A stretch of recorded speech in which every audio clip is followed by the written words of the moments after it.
Good morning everyone. আজকে যাব আমি বাবার বাড়িতে, তাই সকাল থেকে দেখো বিশাল তোড়জোড়। এদিকে দীঘা থেকে কিছু মিষ্টি আর টুকিটাকি কিছু জিনিস নিয়ে এসেছিলাম, তো সেগুলোকে এখন প্যাকিং করব। এই ব্যাগটা দেখতে পাচ্ছ, এটা আমি আমার দিদির জন্য নিয়ে এসেছি।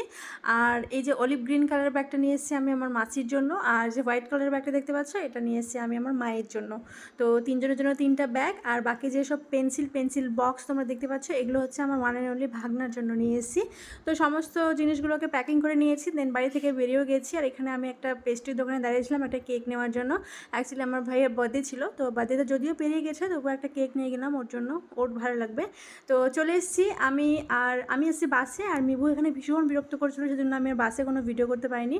তো এখানে দিদি আর ভাগনা আমাদের একটু এগিয়ে নিতে এসেছিলো। আর এটা হচ্ছে আমার বিউটিফুল গ্রাম, তো ভীষণ সুন্দর। আর তোমরা যারা ভাবো যে আমি একটা রিচ ফ্যামিলি থেকে বিলং করি, ডেফিনেটলি নট। আমি একটা মিডল ক্লাস ফ্যামিলি থেকে বিলং করি, আর আমার বাড়ি প্রপার গ্রামে। তো আজ এইটুকুই, দেখা হচ্ছে নেক্সট শর্টে। বাই।